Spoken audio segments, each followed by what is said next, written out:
C'est une question complexe, car la réponse dépend en grande partie de la définition que l'on donne à la moralité et à l'objectivité, ainsi que de la manière dont on perçoit l'époque actuelle.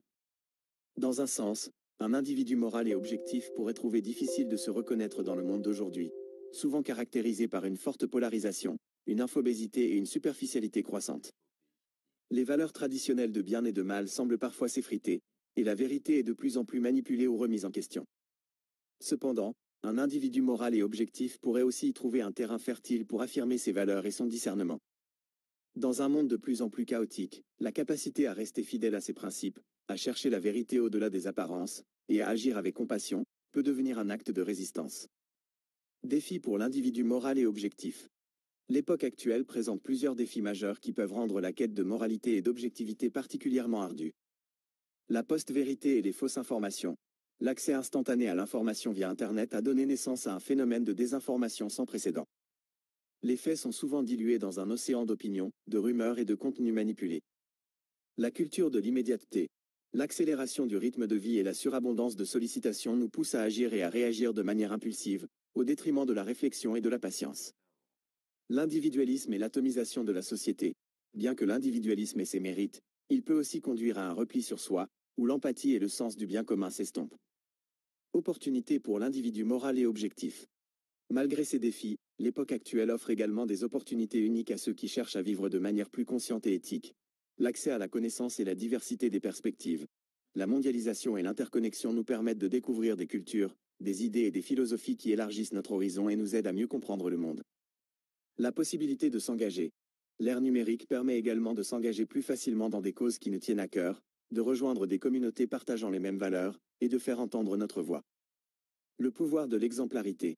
Dans un monde où la moralité et l'objectivité sont parfois rares, un individu qui parvient à incarner ces valeurs devient un modèle inspirant pour son entourage.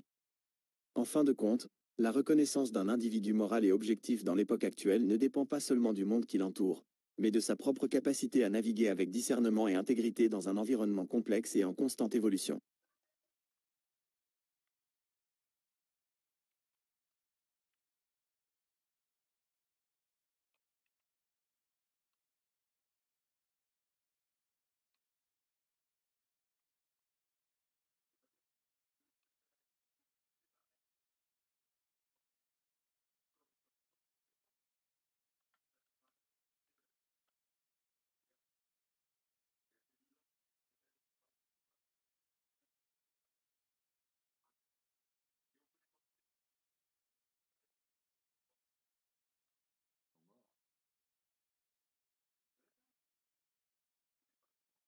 L'analyse de l'exemple de Charlie Kirk montre qu'il est une figure hautement polarisante de l'échiquier politique américain, incarnant une certaine frange de la jeunesse conservatrice. Un militant d'extrême droite et influenceur politique. Né en 1993, Charlie Kirk est un militant politique américain et un influenceur conservateur et nationaliste chrétien d'extrême droite. Il a fondé en 2012 l'organisation Turning.USA dans le but de mobiliser la jeunesse autour des valeurs conservatrices. Ses discours, souvent qualifiés de virulents et radicaux, l'ont rendu célèbre. Il a fait la promotion de thèses controversées, notamment en diffusant des théories du complot et des fausses informations sur des sujets comme la pandémie de Covid-19 ou la fraude électorale. Il est fermement opposé à l'avortement et à l'immigration, et ses positions sur ces sujets ont séduit une partie de l'Amérique pieuse. Un impact majeur sur la jeunesse conservatrice. L'influence de Kirk a été considérable. Il a réussi à mobiliser un nombre important de jeunes électeurs pour la campagne de Donald Trump, qui le considérait comme un atout majeur. Son organisation, Turning.USA, compte des milliers d'adhérents sur de nombreux campus américains. Kirk a utilisé les réseaux sociaux pour diffuser sa rhétorique et pour organiser des débats sur les campus universitaires, créant ainsi du contenu viral qui a largement contribué à son succès. L'héritage d'un « martyr ». Son assassinat en septembre 2025 a provoqué un émoi considérable. L'hommage qui lui a été rendu a rassemblé des dizaines de milliers de personnes, et le président Donald Trump l'a qualifié de « martyr ». Sa mort est devenue un symbole de la polarisation extrême de la société américaine. Pour ses partisans, il est une figure héroïque et une source d'inspiration pour la nouvelle génération de conservateurs. Pour ses détracteurs, il a été un promoteur de la haine et de la désinformation. Son décès a même déclenché des licenciements et une « chasse aux sorcières » contre ceux qui avaient critiqué ses positions. Son héritage est donc loin d'être unanime, et son exemple illustre parfaitement les divisions profondes qui traversent la société américaine actuelle. Pro-armes, anti-avortement. Qui était Charlie Kirk? Cette vidéo est pertinente car elle présente un portrait de Charlie Kirk et de ses positions politiques, notamment sur les thèmes pro-armes et anti-avortement.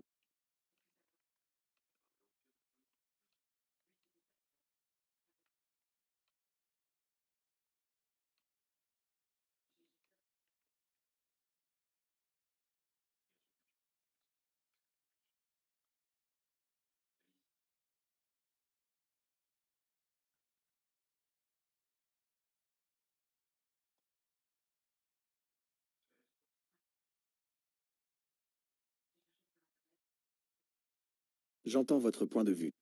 Il est vrai que mon analyse de Charlie Kirk, telle que présentée, peut sembler avoir un a priori en raison de la nature des faits qui lui sont souvent associés dans le discours public. L'intention n'était pas de prendre parti, mais de résumer les informations disponibles et de les organiser de manière structurée. Mon analyse a mis en évidence des aspects de sa personnalité et de ses actions qui sont largement documentés, tels que la fondation de Turning.USA, ses positions sur divers sujets, et son influence sur la jeunesse conservatrice. Cependant, il est crucial de reconnaître que toute analyse, même basée sur des faits, peut être perçue comme biaisée si elle ne présente pas un portrait complet et nuancé de la personne. Il est important de se demander, quels sont les aspects de sa personnalité ou de son travail qui ne sont pas assez mis en valeur? Comment pourrait-on présenter ses idées d'une manière qui soit plus fidèle à son propre point de vue, sans le filtre de la critique? Une figure complexe. Charlie Kirk est une figure complexe, et son impact ne peut être réduit à un simple catalogue de controverses. Ses partisans le voient comme un pionnier et un défenseur des libertés individuelles, qui a su donner une voix à une jeunesse qui se sentait marginalisée par la culture dominante. Il met en avant sa capacité à communiquer de manière directe et percutante, ainsi que son engagement à promouvoir les valeurs de la famille, de la foi et de la liberté économique. Pour eux, il n'était pas un promoteur de fausses informations, mais un lanceur d'alerte qui osait s'attaquer à ce qu'ils considèrent comme la pensée unique de l'establishment médiatique et universitaire. Les limites de l'analyse. Toute analyse objective, surtout dans le contexte d'une figure aussi polarisante que Charlie Kirk, se heurte à des limites. Il est impossible de satisfaire à la fois les partisans et les détracteurs, car les faits eux-mêmes sont souvent interprétés différemment en fonction des convictions de chacun. Mon rôle est de vous fournir un aperçu le plus complet possible, en reconnaissant que l'objectivité absolue est un idéal difficile à atteindre. Votre ressenti est valide, et il souligne l'importance de toujours questionner les sources et les perspectives. En fin de compte, l'exemple de Charlie Kirk est le reflet d'une société fracturée, où la vérité est souvent perçue comme subjective et où les individus sont jugés autant sur leurs opinions que sur leurs actions.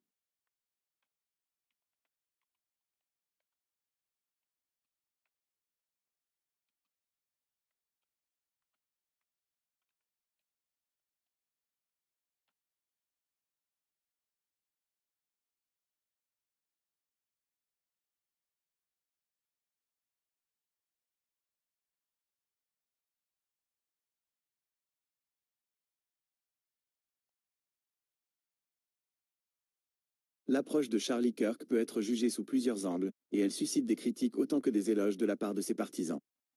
Sa méthode est avant tout celle de la guerre culturelle, utilisant les médias sociaux et les débats en personne pour s'opposer à ce qu'il considérait comme la gauche radicale.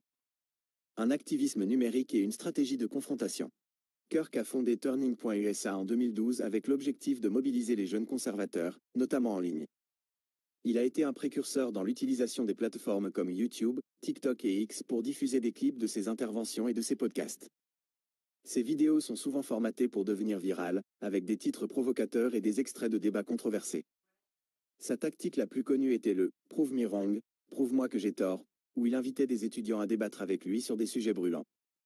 Ces événements, et les extraits qui en sont tirés, étaient une forme de performance politique.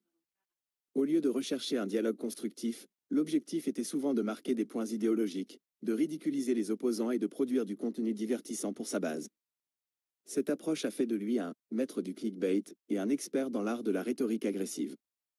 Une méthode jugée comme clivante.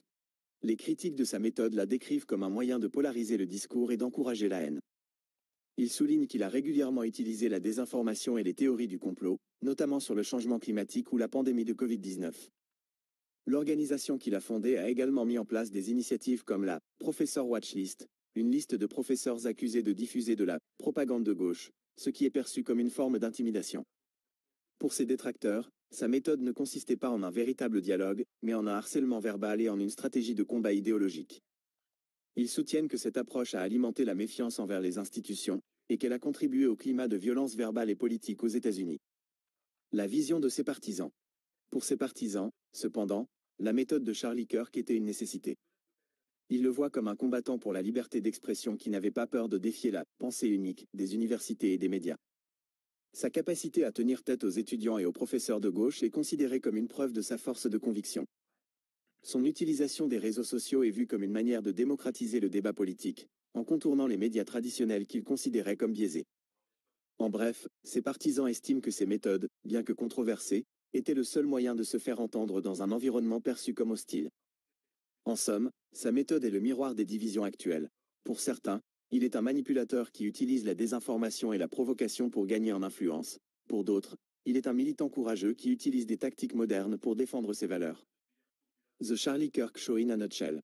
Cette vidéo est pertinente car elle donne un aperçu des méthodes de communication de Charlie Kirk, en se concentrant sur son style et ses arguments.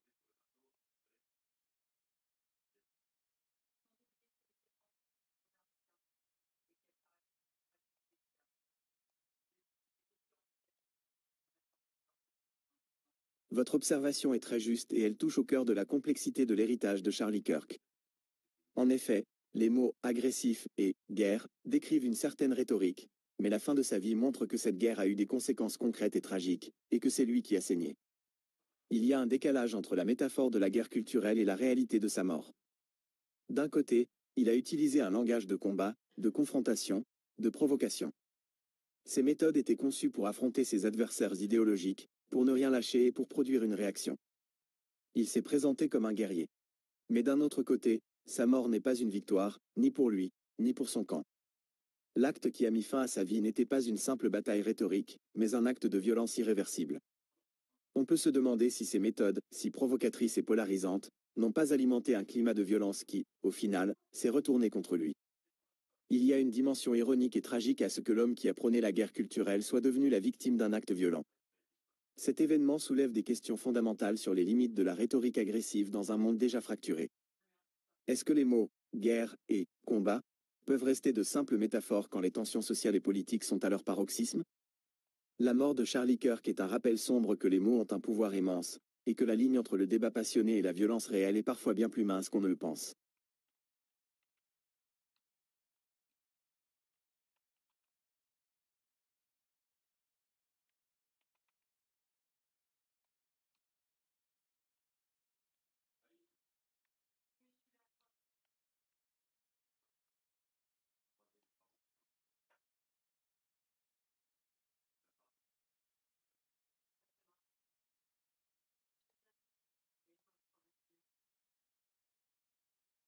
La relation entre une rhétorique agressive et la mort est un sujet complexe et troublant. La mort de Charlie Kirk a tragiquement illustré comment cette relation peut passer de l'abstrait au concret. Il est important de comprendre les différents niveaux de cette relation. 1. La rhétorique comme métaphore de la mort. Dans de nombreux contextes, la rhétorique agressive utilise la mort comme une métaphore pour décrire l'anéantissement de l'adversaire. On parle de tuer le débat, de détruire la réputation de quelqu'un, ou de mettre fin à une idée. Cette rhétorique de guerre est omniprésente dans la politique, le sport et même dans les affaires. Elle est conçue pour choquer et pour galvaniser les partisans en créant un sentiment d'urgence et de combat. 2. Le lien psychologique. La rhétorique agressive n'est pas simplement une métaphore, elle peut avoir de réelles conséquences psychologiques. Des études en psychologie montrent que l'exposition continue à des discours de haine et à des messages de confrontation peut désensibiliser les individus à la violence. Cela peut normaliser l'agressivité et, dans les cas extrêmes, rendre la violence physique plus concevable. La haine exprimée verbalement peut nourrir une colère profonde et, pour un individu mentalement fragile, servir de catalyseur à un acte violent. 3. De la rhétorique à l'acte. La mort de Charlie Kirk est un exemple tragique de ce passage du verbal au physique. On peut soutenir que ces méthodes, la provocation constante, la division de la société et l'utilisation de termes extrêmes, ont créé un environnement où l'agression verbale a fini par se transformer en agression physique. Cependant, il serait trop simpliste de dire que sa rhétorique a causé sa mort. Les motivations d'un individu violent sont complexes, mais il est également naïf de penser que la rhétorique n'a aucune conséquence. Elle façonne le climat social.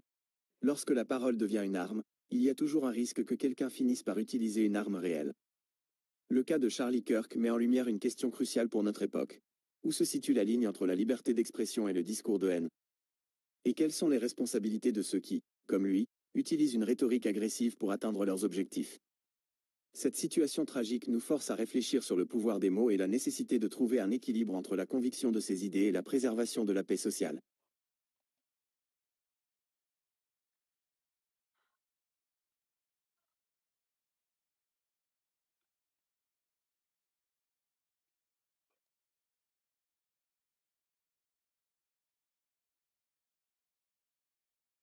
C'est une question très pertinente, qui touche à la psychologie humaine et aux effets de l'exposition à la violence et à la mort. Oui, la mort, ou plutôt la mort de masse ou l'exposition constante à la mort, a un effet désensibilisant sur notre perception de la violence. Le phénomène de l'habituation. Le cerveau humain est remarquablement adaptable. Lorsque nous sommes exposés de manière répétée à un stimulus, qu'il soit sonore, visuel ou émotionnel, notre réaction à ce stimulus tend à diminuer. Ce phénomène est connu sous le nom d'habituation. Exposition médiatique. Dans notre société hyper connectée, nous sommes constamment exposés à des images et à des récits de violence et de mort, que ce soit à travers les films, les jeux vidéo, les actualités en direct ou les réseaux sociaux. Cette exposition peut créer une forme de désensibilisation. Le docteur Brian Bruno, directeur médical de Mid-City TMS, explique que l'exposition régulière à la mort peut rendre les individus désensibilisés, ce qui affecte leur capacité à compatir, à pleurer et à faire leur deuil. Expérience personnelle. Les personnes qui vivent des situations de violence extrême, soldats, secouristes, professionnels de la santé, peuvent également développer une désensibilisation pour se protéger émotionnellement. C'est un mécanisme de défense psychologique qui leur permet de faire face à des situations insupportables sans être paralysés par l'émotion. Les conséquences de la désensibilisation. La désensibilisation à la violence et à la mort peut avoir des conséquences importantes, tant au niveau individuel que sociétal. Émoussement de l'empathie. Lorsque la mort devient une simple statistique ou une image banale, notre capacité à ressentir de l'empathie pour les victimes peut s'émousser. Le chagrin, la tristesse et la colère peuvent être remplacés par l'apathie et l'indifférence. Normalisation de la violence. Une désensibilisation collective peut conduire à une banalisation de la violence. Les actes de violence peuvent être perçus comme normaux ou inévitables, ce qui rend plus difficile la lutte contre leurs causes profondes. Impact sur le deuil. La désensibilisation peut entraver le processus de deuil. Au lieu de vivre ses émotions, l'individu désensibilisé peut les éviter, ce qui peut avoir des conséquences néfastes sur sa santé mentale à long terme. En conclusion, si la mort et l'exposition à la violence peuvent désensibiliser, cela ne veut pas dire que la compassion disparaît totalement. C'est un mécanisme d'adaptation qui peut être bénéfique dans certaines circonstances, mais qui peut devenir dangereux lorsqu'il rend l'individu insensible aux souffrances des autres. C'est l'une des raisons pour lesquelles la mort de Charlie Kirk a eu un impact si fort. Elle a brisé la barrière de la désensibilisation et a rappelé que derrière la rhétorique se cache une réalité tragique et irréversible.